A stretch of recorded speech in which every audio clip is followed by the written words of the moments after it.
El módulo de hoy apunta a tres temas: ciberdefensa, ciberguerra y ciberterrorismo. ¿Se acuerdan que decíamos, bueno, cuando entramos a hablar de ciberseguridad, entramos a hablar de todos los ciber?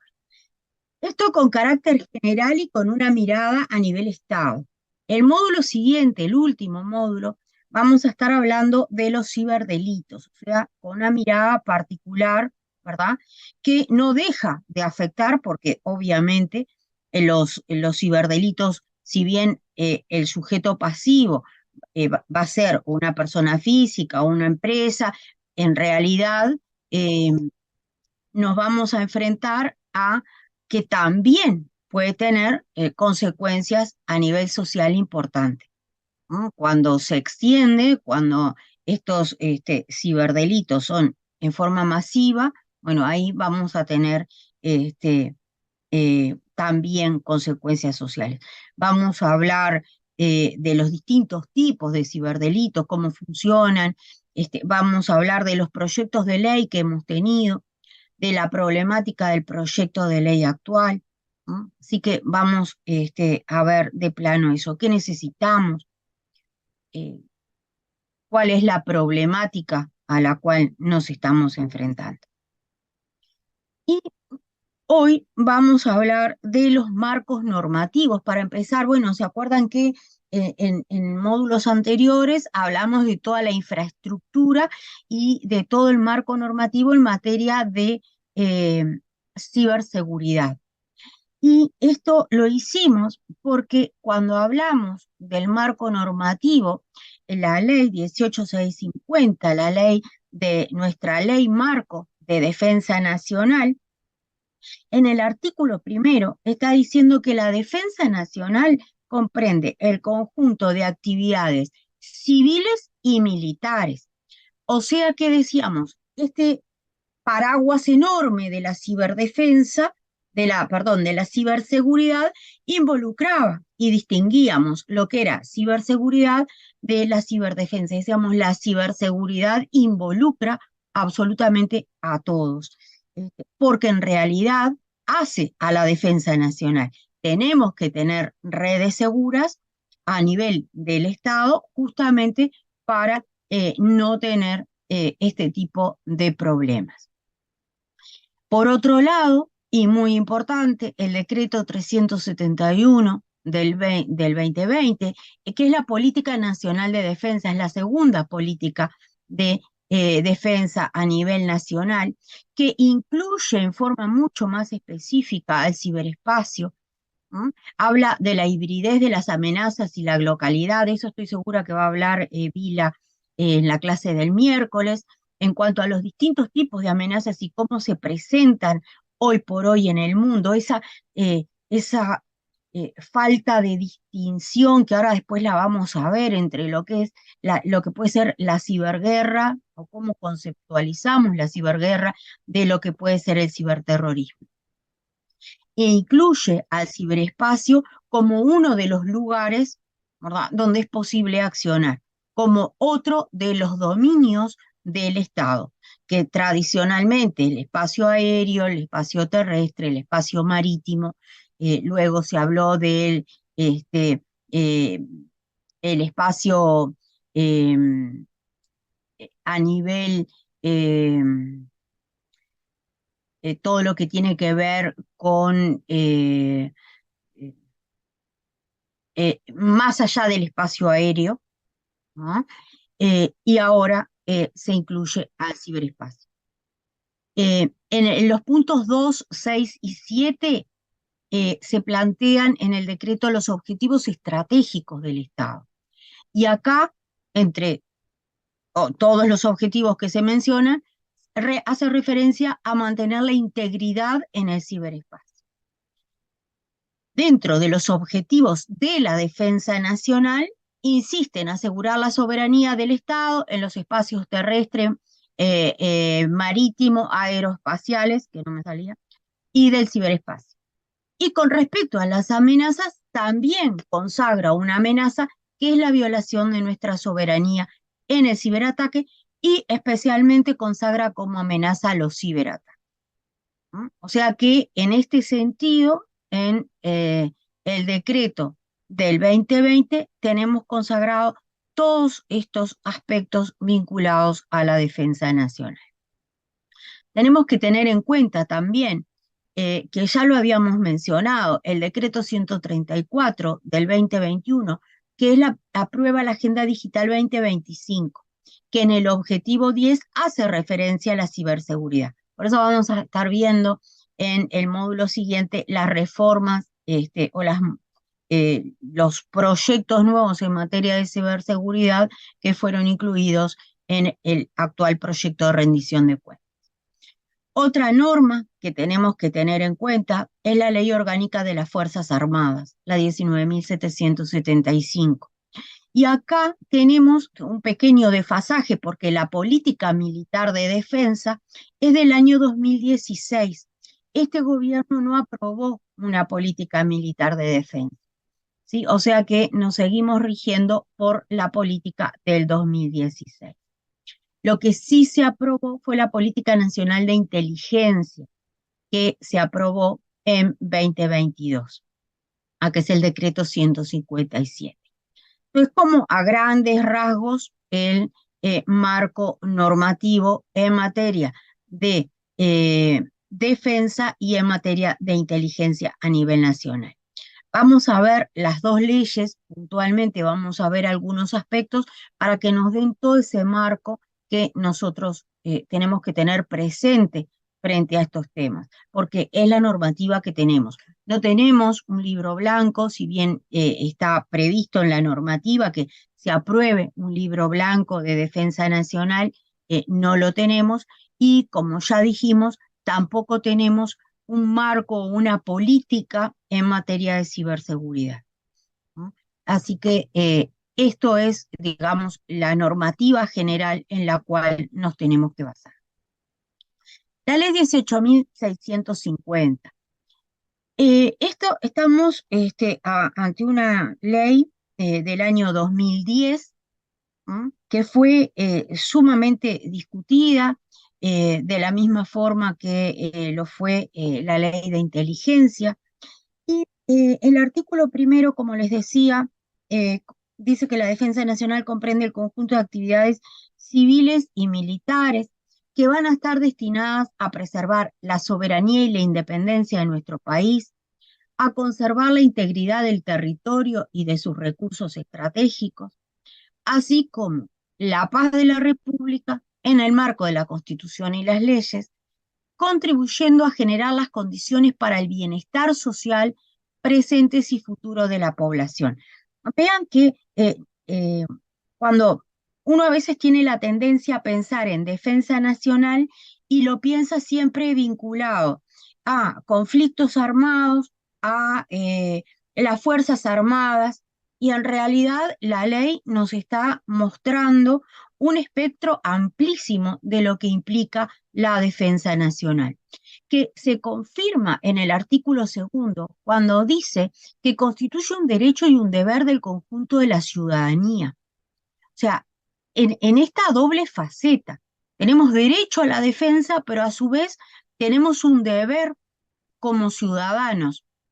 Y esto es un tema que creo que lo que falta en este sentido es mucha campaña educativa en cuanto a este concepto que ha sido muy ampliado, estas condiciones para el bienestar social de que habla la, la ley, es un concepto introducido en Naciones Unidas, ¿verdad?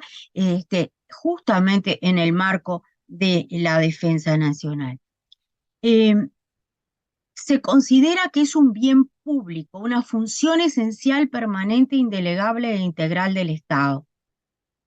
Y acá se establece que para instrumentarla se va a necesitar la coordinación de energías y recursos de toda la sociedad. Vamos a ver después que dentro de las amenazas vamos a tener todo lo que tiene que ver con medio ambiente, o sea, es realmente un concepto amplio. La acción diplomática se ve como el primer instrumento de solución de conflictos, y esto es lógico, ¿verdad? por el país que vivimos, por el estado de nuestras Fuerzas Armadas, siempre vamos a ir vamos a optar por la vía diplomática. Una instancia, digamos, armada solo sería pensable en caso de que el Estado sufriera, ¿verdad? Un ataque, pero si no siempre vamos a ir por la vía diplomática. El ejercicio de la legítima defensa, Uruguay se lo va a reservar solo para los casos de una agresión militar. Y eso es importante también que lo tengamos en cuenta.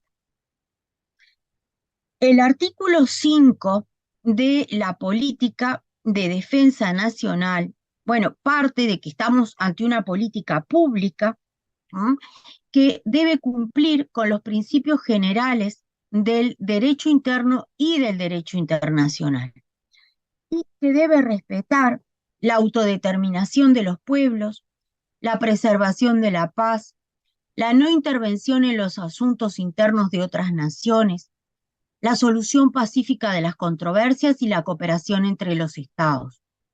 Y esto que lo vemos así, que nos resulta familiar en cuanto a lo que puede ser los ámbitos tradicionales, pensemos en cómo se aplica a nivel de ciberespacio, donde, como ya habíamos dicho, uno de los principales problemas es que no tenemos fronteras definidas, es que no sabemos de dónde provienen los ciberataques. Entonces acá, bueno, tenemos que mirar de forma diferente cómo podemos aplicar estos conceptos o manejar estos conceptos en este nuevo ámbito. El 371 establece cuáles son los objetivos estratégicos del Estado. O sea, estamos hablando de objetivos en un alto nivel. Hizo mantener la integridad territorial, marítima, aeroespacial y del ciberespacio del país. En segundo lugar, la inserción internacional y la integración hemisférica. La protección de la población ante situaciones de emergencia. Ven, acá es donde le decía, bueno, en realidad no estamos hablando solo de temas militares, van mucho más allá los objetivos estratégicos del Estado en materia de defensa nacional. El desarrollo del país y la materialización de la seguridad humana en todos sus órdenes. Otro concepto nuevo que estamos introduciendo, que es el de seguridad humana. Y la seguridad humana va mucho más allá de lo que puede ser un ataque militar. La seguridad humana tiene un amplio espectro, ¿verdad? La promoción de la democracia en el hemisferio, la protección del medio ambiente, la protección de los recursos estratégicos renovables y no renovables, y la presencia en el continente antártico. Y las amenazas que identifica el decreto 371 son la violación de la soberanía, que dijimos, está incluido el ciberespacio.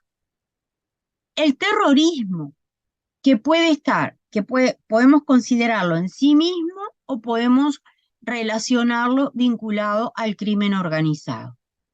Tema que se ha movido en las últimas semanas en nuestro país, todo el tema del crimen organizado, todo el tema del narcotráfico, ¿no? Y esto no es que hoy por hoy las amenazas aparecen en forma aislada, sino que las amenazas confluyen, y confluyen en el ámbito físico y confluyen en el ciberespacio, ¿no? Por eso se hablaba de localidad, porque en realidad es como que las tenemos en distintos ámbitos.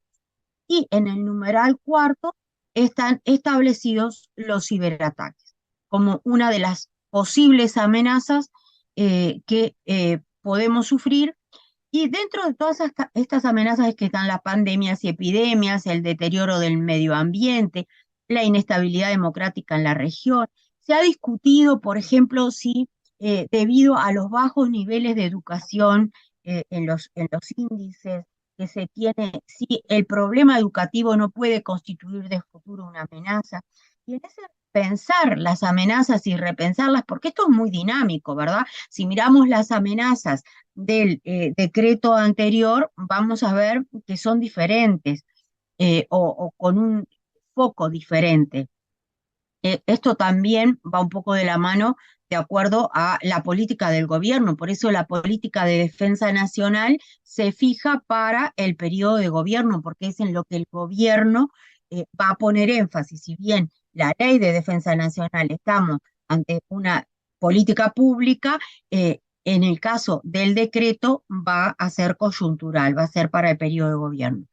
Y otro de los temas vinculado a la tecnología, eh, yo estoy haciendo una investigación, si, si la inteligencia artificial como tecnología transversal que impacta en distintos ambientes, debería o no, no tengo una respuesta aún, debería o no ser considerada como una de las amenazas e incorporada en el futuro como dentro de las amenazas que debemos protegernos. ¿Por qué? Y bueno, porque la inteligencia artificial nos puede traer problemas en el ámbito laboral, nos puede traer problemas en el ámbito, concretamente si pensamos en la defensa militar, bueno, todo lo que tiene que ver con las armas autónomas, todo lo que tiene que ver con los soldados cibermejorados y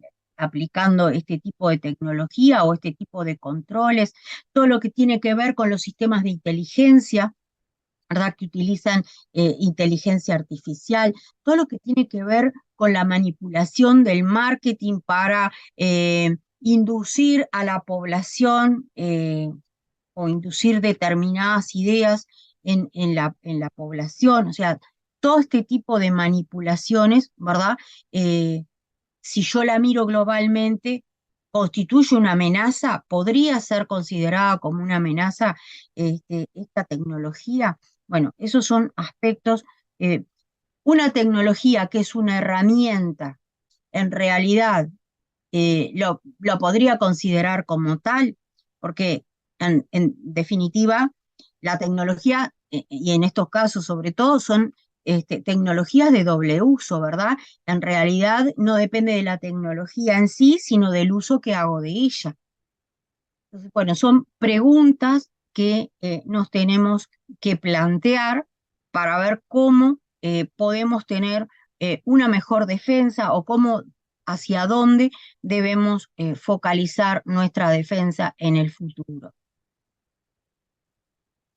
El artículo 5 establece la doctrina del empleo de los medios militares, estamos hablando de la política militar, de la integridad territorial del país, del libre ejercicio de los derechos de jurisdicción y soberanía en los espacios terrestre, marítimo y aéreo. No menciona la política militar de defensa, que es del año 2016, no menciona el ciberespacio, que establece que determinará la preparación para enfrentar una agresión militar, y la primer política militar de defensa es justamente este decreto del año 2016. Con respecto a la estructura organizativa y funcional del Sistema Nacional de Defensa, el artículo 6 establece que el sistema de defensa nacional que se conforma por la presente ley determinará la política de defensa nacional. Y en el 7 establece que los integrantes van a ser el Poder Ejecutivo, el Poder Legislativo y el Consejo de Defensa Nacional, el CODENA. Con respecto al Ministerio de Defensa Nacional, vamos a ver que establece en el artículo 14 que el Ministerio tiene la atribución y competencia básica de la conducción política de aquellas áreas de la defensa nacional que las leyes y el Poder Ejecutivo en el marco de sus facultades determinen, y en particular todo lo relacionado con las Fuerzas Armadas. Así tenemos al Ministerio vinculado directamente a las Fuerzas Armadas. que la gestión administrativa, financiera, jurídica y establecer los criterios de gestión de los recursos humanos está dentro de las funciones del ministerio. Y las áreas básicas de su competencia van a estar reguladas en el artículo 16, que es la política de defensa, la Administración General con sus direcciones, el Estado Mayor de la Defensa, el ESMADE. ¿Se acuerdan que ya estuvimos hablando del ESMADE porque veíamos que la posibilidad de tener un comando de ciberdefensa en nuestro país, bueno, la ubicación eh, que se venía conversando era justamente en el ESMADE, y la Armada Nacional, el Ejército Nacional y la Fuerza Aérea Uruguaya. Con respecto a el CODENA, que está regulado en el artículo 10 de la Ley de Defensa Nacional y que fue modificado, dice que el Consejo de Defensa Nacional constituye un órgano asesor y consultivo del presidente de la República en materia de defensa. Está integrado por el presidente de la República, quien lo preside, los ministros de Defensa Nacional, del Interior, de Relaciones Exteriores, de Economía y Finanzas, y por el director de la Secretaría de Inteligencia Estratégica. Esta es la modificación que sufre incorporando al director de la Secretaría. Esto es importante. Tenemos entonces presidente con los 4 ministros más el director de la Secretaría de Inteligencia Estratégica. Esta es la integración del Consejo de Defensa Nacional, que es un organismo asesor. Tiene una secretaría permanente, ¿m? Y se han creado en esta ley, además del CODENA, el Sistema Nacional de Operaciones de Paz. Se creó el Mando General de las Operaciones Conjuntas o Conjuntas Combinadas, que esto es a nivel de operaciones. Es un escalón más abajo, ¿verdad? Es a nivel de estratégico operacional, que dentro de los niveles de actuación de la Defensa Nacional es un nivel más abajo, que va a estar encargado, ¿verdad?, de la coordinación de todos los comandantes de mandos conjuntos que se van a crear justamente para el cumplimiento de los planes militares de defensa.